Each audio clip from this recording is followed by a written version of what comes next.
In this video, I'm going to go over my top 10 pickups in 2024 from the vintage era of collecting in baseball cards. Stick with me and let me show you what I picked up.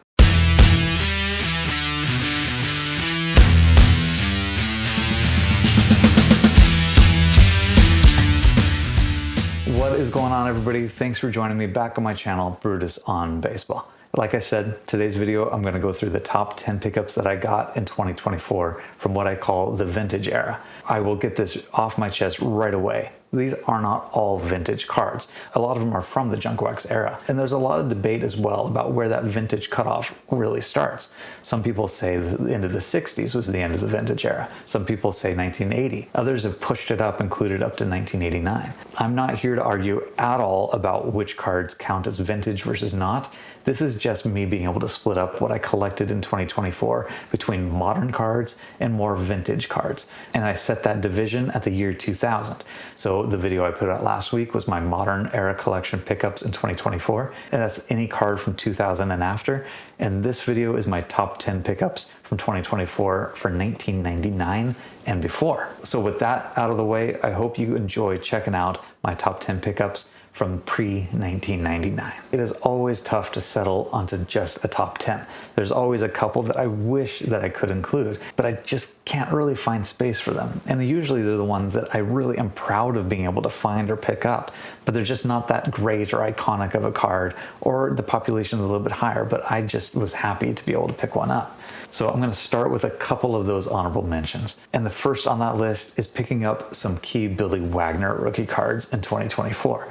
I was able to find his 1994 Upper Deck in SGC 10, and then really tough to find 1994 Score Gold Rush Billy Wagner cards in PSA 9 and SGC 9. Now I say these are really tough because I actually spent some time in 2024 opening boxes of Score from 1994 to see if I could find any Billy Wagner cards. And I did put out a video just about that. But those cards were so bricked together, it was like peeling them off, and the cards would come off on each other. And with a Score Gold Rush included in every single pack, those were impossible to peel apart without losing half of the surface of the Gold Rush cards. So when I was able to find these cards in PSA 9, SGC 9, I figured I've just got to go pick them up because this might be the best condition that I can find. Especially since Billy Wagner was not heavily graded back in the 1990s, early 2000s, and anybody looking for those cards now are likely to find ruined versions instead. Really happy that I was able to at least pick up these versions. And I'll still be on the lookout for 10s, but I'm happy with the 9s for right now. Another honorable mention, I was able to pick up a 1997 Bowman Adrian Beltre SGC 10 rookie to help fill out my master rookie set for him. I just picked this one up in early December, so a recent addition to my collection. Super happy to get that one. And then as well, a 1995 Bowman Gold Parallel of Scott Rowland in BGS 9.5. I had versions of PSA 9, BGS 9, SGC 9, because again, these gold versions from 95 are pretty tough to find in good condition. But I was able to upgrade that BGS 9 to a 9.5 for about the same price as what a PSA 9 would be. So pretty cool pickup. Again, not top 10 list material though. All right, with that, let's jump into the top 10 right away. Number 10 on my list is a 1989 Topps Tiffany Gary Sheffield PSA 10 rookie card. Sheffield, I think, is one of the top 2 players most likely to get into the Hall of Fame next year when the Veterans Committee for the Contemporary Era meets in December of 2025. Sheffield barely missed getting in last year on the writer's ballot in his last year of eligibility. I think he got somewhere in the high 60% of the votes. And so I think that is a good indicator that he's likely to get in.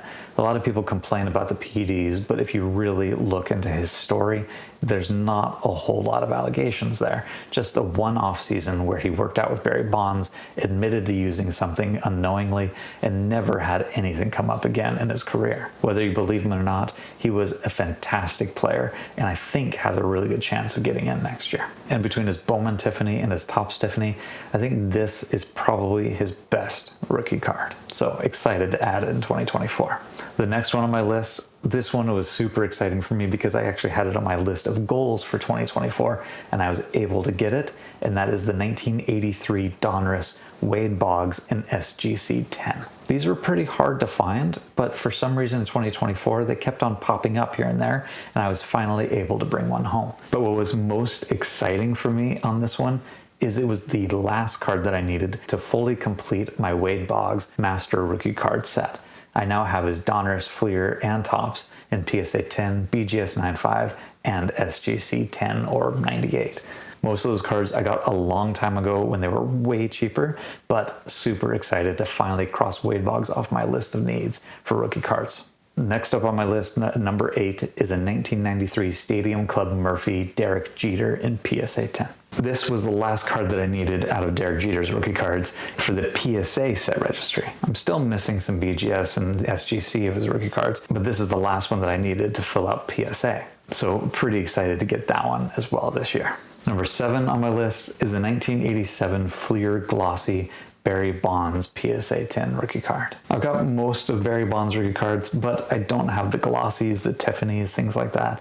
These are really hard to get into at this point, but I was able to pick up the Fleer Glossy in PSA 10 this year for a pretty decent price. I think from a Fanatics PWCC auction, every once in a while you really see a good deal on one of those for whatever reason, and I was able to snag this one around like 215 bucks or something like that. So definitely worthwhile. Number 6 on my list, my favorite player growing up, Jeff Bagwell. I was finally able to pick up his 1991 Topps Traded Tiffany in SGC 98, which is equivalent to the 10. This is a card that I would love to get in an upgraded holder at some point, but it doesn't really matter right now. You know it's going to cross over straight to a 10. One of these days I might send it in, but I think I'm going to wait and see what happens with SGC in the next year or two before I do anything like that. Pretty difficult card to find in an SGC gem mint with only a population of 10 of these out there. So super happy to have this one in my collection. Number 5 on the list is a 1993 Bazooka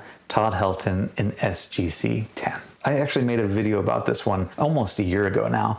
This was my own submission that I sent in to get a crossover to SGC 10 because there are so few out there. And I really wanted to complete my rookie card master set idea that I usually go by. So I sent in, I think, 3 PSA 10s. Wanted to see if one of them would cross over to an SGC pristine.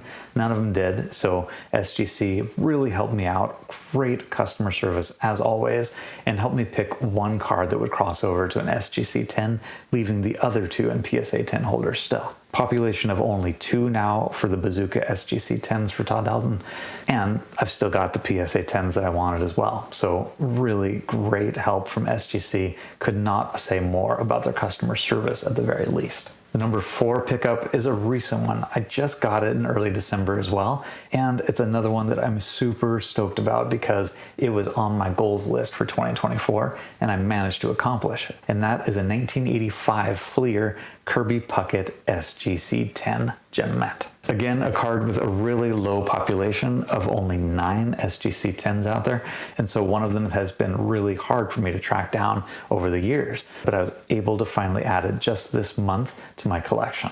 So super stoked about crossing off one more on the Puckett list, and I think narrowing it down to just a handful more that I need to complete his master set. The 3rd card on my list, same year, different set, 1985 Topps Roger Clemens SGC 98 or 10. Whether you're a Roger Clemens fan or not, this is a pretty iconic card from that time period and really hard to find in good condition. I've still got a lot of work to do on the Roger Clemens set registry for myself, but this was a big one for me to be able to cross off in 2024, so really excited about that one. Especially for the price that I got it at, given that I think that the SGC 98s do go for less than the SGC 10s a lot of the time, and compared to a PSA 10, this is less than half the price. I think I paid around 300 bucks total for it, so super stoked about that. Now getting down to the end, the number 2 card on my list is a 1975 Topps Jim Rice rookie card graded PSA 9. I've been slowly working backward in my Hall of Fame rookie card set registry for PSA, and I'm almost getting through the 70s now. I could go and buy low-grade versions of these cards, but for whatever reason, my collecting style has always been trying to get the best grade that I can afford. And with these 1970s cards, sometimes it's a 9, sometimes it's an 8, sometimes it's a 7. Just depends on the player. but I was able to find what I thought was a pretty good card for a pretty good price and get a 9 of the Jim Rice. And that leaves me with only a handful left of the 1970s cards that I need in PSA, including the big ones. Blyleven, Schmidt, George Brett. I don't have any of those yet, but I'm working toward it, and those are the ones I'm probably going to have to get 7s of to be able to complete those. And then finally, my number one pickup from the pre-2000 era is the 1975 Topps Mini Robin Yount SGC 9. This is the first Topps Mini from 1975 that I have collected. I've always avoided it because I didn't fully understand the set. I didn't grow up during that time period, and so I didn't know what it was. But as I was researching my History of Baseball Cards video earlier this year, I learned a lot more about the Topps Mini set. And what I realized is at that time, Topps was putting out all of their cards standard issue, standard size, but they were trying to look at saving costs. And so they put out to the market this mini version that allowed them to fit a lot more cards on a single sheet and save a lot of money in terms of printing, manufacturing, packaging, distribution, everything like that. And they were testing the market to see if they would be popular or not. They only tested the market with minis in certain areas, the West Coast, Washington, California, Oregon, and Michigan, from what I've heard. But they didn't do nearly as well as the regular version, so they abandoned the idea after just the 1 year. But since then, these cards have actually gained a lot more in popularity, but you can find them for way better prices. So, do you consider these rookie cards or not? That's up to you. I don't really consider them true rookie cards, but I did decide this year that they are a pretty cool piece of history and still something I'd love to own, especially when I saw a Robin Yount available in a great price and an SGC 9. With a population of only 7 of these in SGC, I could not pass it up. So there's my top 10 list for 2024, at least in terms of pre-2000 cards. Now let's talk about 2025 for just a minute. What are my goals? Well, the first one is 1995 Bowman and Bowman's Best Andruw Jones in SGC 10. I don't have either one of those. I think he has a good shot of getting into the Hall of Fame in the next year or two, and I'd love to be able to pick those up before he does. Number 2, 1972 Topps Carlton Fisk. I've got the PSA that I need. I just need an SGC now, and I'd love to get an 8 or better. Number 3, 1979 Topps Ozzie Smith. I've got the PSA that I need in that one as well, but not the SGC. So again, I'd love to get an SGC 8 or better. And then hopefully to fill out a couple more of my rookie card master sets from 1983 and 85, I'd love to be able to pick up the 1983 Donruss Ryan Sandberg in SGC 10. I've been seeing a lot more of those being posted lately, so I'm hoping I can get one in 2025. And then a 1985 Topps Kirby Puckett in SGC 10.